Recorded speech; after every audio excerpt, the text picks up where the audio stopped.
Hello student, आज हम लोग क्वेश्चन नंबर 31 देखते हैं। क्वेश्चन नंबर 31 हम लोग चले बनाने। इससे पहले आप लोग अपने पास बुक जरूर रखिएगा ताकि हम क्वेश्चन पढ़ेंगे तो आप लोग मिलाइएगा, सॉल्व करेंगे तो देखते रहिएगा, समझते रहिएगा। क्वेश्चन रखना नेसेसरी है, नहीं सॉरी, बुक रखना आप लोग के अपने पास नेसेसरी है। क्वेश्चन नंबर 31 हम लोग क्या कर रहे हैं। यदि किसी घन की प्रत्येक भुजा 3 गुनी कर दी जाए, यदि किसी घन की जो है प्रत्येक भुजा जो है 3 गुनी कर दी जाए तो उसका आयतन हो जाता है, उसका आयतन हो जाता है यानी कि कितना गुना हो जाएगा। पूछने का मतलब है कि उसका आयतन कितना गुना हो जाएगा। तो हम लोग लिखेंगे घन की भुजा बराबर घन की भुजा बराबर x है, यानी कि घन की भुजा क्या है, x है, तो बराबर इसका आयतन क्या होगा, x3। ठीक, इसमें पूछा है कि इसकी घन की भुजा 3 गुनी कर दी जाए, यानी कि दूसरी घन की भुजा, ये हो गया हमारा पहली। ठीक, अब हम लोग लिखेंगे दूसरी घन की भुजा बराबर 3 गुनी, यानी कि 3x हो गया। ठीक, और इसका आयतन हो गया 3x का होल क्यूब, यानी कि तितरी का 9 27x क्यूब मेरा हो गया। ठीक, तो अब हम लोग क्या लिखेंगे कि दूसरे का आयतन बटा में लिखेंगे पहले का आयतन। ठीक, तो दूसरे का आयतन कितना दिया है हम लोग का 27x क्यूब, पहला का आयतन कितना दिया है x क्यूब दिया है। ठीक, तो x क्यूब कट जाएगा मेरा, तो कितना हो जाएगा 27 गुना। ये ना मेरा पूछ रहा है कि उसका आयतन कितना गुना हो जाएगा, तो 27 गुना हो जाएगा। ये हम लोग का क्वेश्चन नंबर 31 का आंसर हुआ। हम लोग क्वेश्चन नंबर 32 देखते हैं क्या कह रहा है कि क्वेश्चन नंबर 32, यदि किसी टंकी की प्रत्येक भुजा आधी कर दी जाए तो उसका आयतन हो जाएगा। ठीक, यानी कि उसका आयतन कितना गुना हो जाएगा। तो हम लोग क्या करेंगे इसके लिए कि लिखेंगे कि भुजा बराबर कितना है x, तो उसका आयतन कितना हो गया x3। ठीक, ये हो गया हमारा पहली भुजा, ये हो जाएगा हमारा दूसरी भुजा। आप लोग को समझने के लिए लिख दे रहे हैं ताकि आप लोग को समझने में कोई परेशानी ना हो। दूसरी भुजा बराबर मेरा हो गया आधा बोलता है, और किसी भी चीज़ को हम लोग आधा करते हैं तो उसको 2 से भाग देते हैं, यानी कि x/2 हो गया। तो इसका आयतन कितना हो जाएगा x/2 का होल क्यूब बराबर हम लोग कितना हो जाएगा x³ बटा 2 दूनी का 4, 4 दूनी का 8। अब हम लोग ठीक यही वाला नियम अपनाएंगे कि दूसरे का आयतन बटा पहले का आयतन। तो हम लोग क्या लिखेंगे, लिख दे रहे हैं आप लोग का दूसरे का आयतन बटा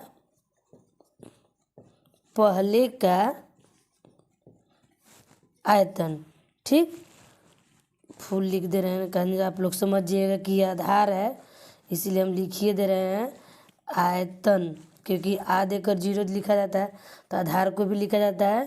तो दूसरे का आयतन कितना था हम लोग का x³ बटा 8, अब बटा में क्या था इसका x³, तो x³ हो गया। तो इसके नीचे हम लोग का क्या छुपा हुआ है, 1 छुपा हुआ है। इसको हम लोग क्या करेंगे x³ बटा 8, और गुना इसके नीचे 1 है तो 1 कर देंगे, अब बटा में हमारा हो जाएगा x³, तो x³ कट गया। तो हम लोग का आंसर कितना हो गया हम लोग का 1/8 गुना। यही हम लोग का क्वेश्चन नंबर 32 का आंसर हुआ। क्वेश्चन नंबर 33 हम लोग देखते हैं, दो घनों के आयतनों का अनुपात 216 अनुपात 729 है, इसके संपूर्ण पृष्ठों के क्षेत्रफलों का अनुपात क्या होगा। तो हम लोग लिखेंगे घन 1 का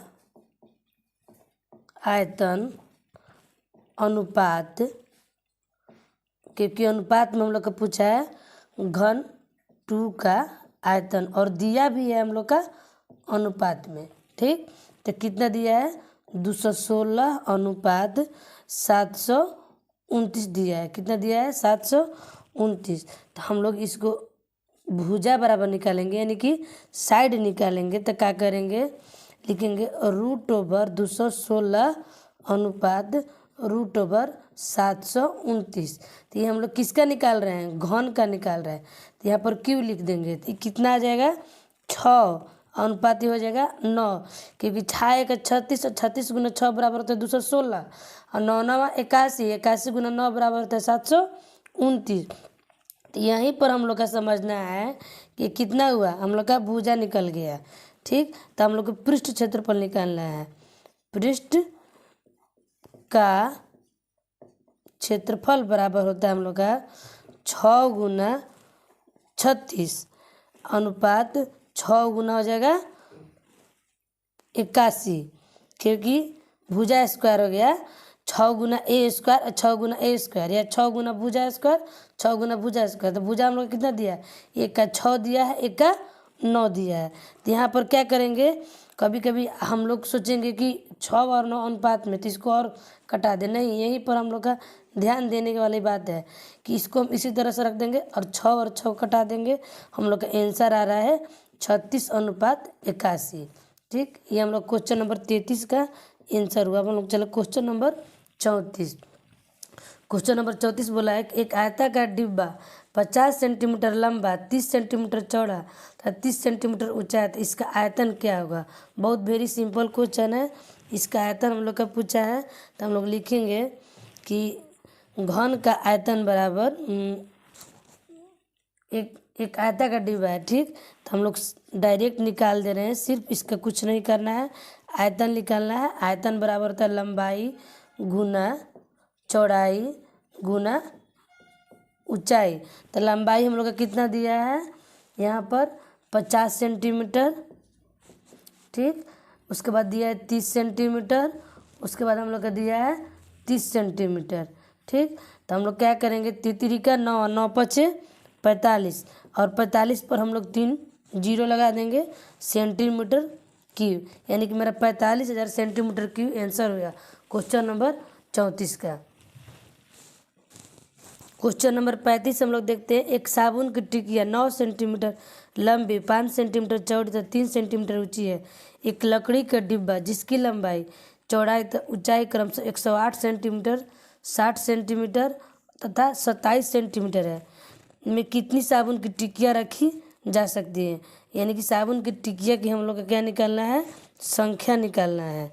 ठीक, तो दिया है हर चीज़ का यूनिट पर हम लोग ध्यान दें, तो हम लोग का सभी इसमें सेंटीमीटर में है, किसी को हम लोग का चेंज करने के ज़रूरत नहीं है। तो हम लोग डायरेक्ट यहाँ पर लिख सकते हैं कि साबुन की संख्या बराबर, यानी कि साबुन की टिकिया की संख्या बराबर हो जाएगा हम लोग का डिब्बा का आयतन बटा साबुन का आयतन। लिख देंगे डिब्बा का आयतन बटा साबुन का आयतन। ठीक, तो हम लोग निकालेंगे कितना है 108 दिया है हम लोग का, कितना 35 में 108 गुना दिया है हम लोग का 60 गुना 27, बाटा में हम लोग का कितना दिया है, साबुन की टिकिया 9 सेंटीमीटर दिया है और दिया है 5 सेंटीमीटर, उसके बाद हम लोग को दिया है 3 सेंटीमीटर। ठीक, तो हम लोग यहाँ पर कटा देंगे 3 नवा 27 और 12 पचे 60 और 12 नवा 108, 12 नवा 108, तो 12 12 हम लोग को हो जाएगा 44। ठीक, और 9 से हम लोग गुना कर देंगे तो कितना हो जाएगा 9 चौका 36 की 6 हासिल 3 और 9 चौका 36 37 38 39 की 9 हासिल 3 और 9 9 3 12, हम लोग का कितना हो जाएगा 1296, यानी कि 1296 हम लोग का साबुन की संख्या हुआ। अब हम लोग चले क्वेश्चन नंबर 36 पर। क्वेश्चन नंबर 36 हम लोग क्या कह रहा है, एक वर्गाकार टाइल का क्षेत्रफल 100 वर्ग सेंटीमीटर है। ऐसी कितने टाइलों को एक दीवार के चारों तरफ लगेगी जिसकी लंबाई 4.50 मीटर, ऊंचाई 2.50 मीटर तथा मोटाई 30 सेंटीमीटर है। देखिए दो चीज़ हम लोग का मीटर में दिया है और मोटाई दिया हम लोग का सेंटीमीटर में, ठीक। और क्षेत्रफल जो है हम लोग का 100 वर्ग सेंटीमीटर में है। तो हम लोग क्या लिखेंगे, टाइलों की संख्या बराबर, टाइलों की संख्या बराबर लिखेंगे चारों दीवारों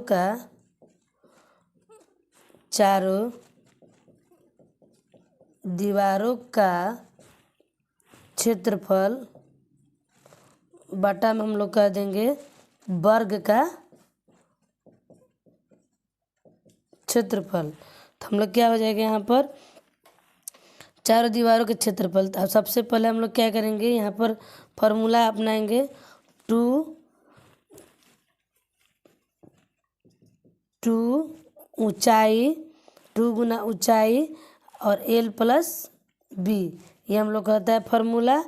अब बटा में हो जाएगा 100, ठीक। तो हम लोग यहाँ पर क्या करेंगे, यहीं पर हम बना दे रहे हैं 2 गुना 2.5 हम लोग का दिया है ऊंचाई, इसको हम लोग चेंज कर दे रहे हैं 100 कर दे रहे हैं, ठीक। ये हो जाएगा हमारा 4.5 यानी कि मतलब 4.5 हुआ, लेकिन हम लोग को बोला जाता है पॉइंट के बाद इसी तरह से गुना, इसको हम लोग 100 कर देंगे, चेंज कर देंगे। अब प्लस से हो जाएगा ये 30, क्योंकि ये हमारा वर्ग मीटर में था, ये भी हमारा मीटर में था, इसीलिए हम लोग गुना करके सेंटीमीटर में इसको चेंज कर दिए। अब बाटा में हो जाएगा हम लोग का 100, तो 100 और 100 ये हमारा कट गया। अब 25 दिन हो गया हमारा, 25 दिन हो गया इसका है, ये हमारा इसका है। 25 दिन हो गया 50, तो 50 का एक जीरो कट जाएगा, तो हो जाएगा हमारा 5। आइए हो जाएगा हमारा 45 में 100 से गुना करेंगे तब 45 से हो जाएगा हमारा, क्योंकि पॉइंट से 2 अंक के पॉइंट से हमारा उड़ जाएगा, ये पॉइंट ख़त्म हो जाएगा। अब प्लस हो जाएगा मेरा 30, ठीक। बटा में हो जाएगा हमारा 100। तो फिर हम लोग इसको क्या करेंगे कि 5 गुना मेरा हो जाएगा 4 3 5 3 8 480 बटा में हो जाएगा मेरा 100, ठीक। यहाँ पर कहीं गलती नहीं हो रहा है, यहाँ पर हम लोग कटा दिए हैं, तो 100 तो कट गया है मेरा। यहाँ पर डायरेक्ट हम लोग ऐसे कर दे रहे हैं, 8 5 40 की 0 हासिल हो जाएगा 4, अब 5 के 20 है, 20 से 4 24 हो जाएगा मेरा, 2400 मेरा आंसर हो जाएगा। देखिए 100 को हम यहीं पर कर दिए हैं कैंसिल, यहाँ पर हमको मिस्टेक से लिखा गया था, लेकिन हम लोग इसको हटा दिए। तो हम लोग इतना आया 25 दूनी 50, तो पॉइंट से कट गया एक जीरो, तो यहाँ पर 5 हो गया। आइए हम लोग 4.50 को गुना 100 से किए, तो ये 2 जीरो से इसका पॉइंट हट गया, तो हो गया मेरा 450, और ये हो गया मेरा प्लस 30, तो 450 प्लस 30 हो गया मेरा 480, और 480 में हम लोग 5 से गुना किए तो मेरा 2400 हो गया। 2400 क्या आ गया मेरा, टाइलों की संख्या, यही हमारा आंसर हुआ। क्वेश्चन नंबर 37 हम लोग देखते हैं। एक घनादिश की लंबाई, चौड़ाई तथा ऊंचाई क्रमशः 15.0 सेंटीमीटर, 12.0 सेंटीमीटर तथा 11 सेंटीमीटर है, तथा एक घन का किनारा 12 सेंटीमीटर है, तो दोनों में किसका आयतन अधिक होगा। एक घनादिश है, यानी कि एक घनादिश है, तो हम लिखेंगे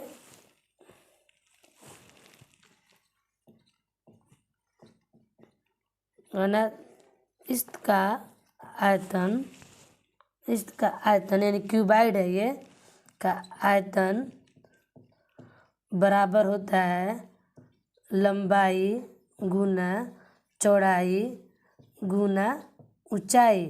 तो इसका कितना दिया है हम लोग का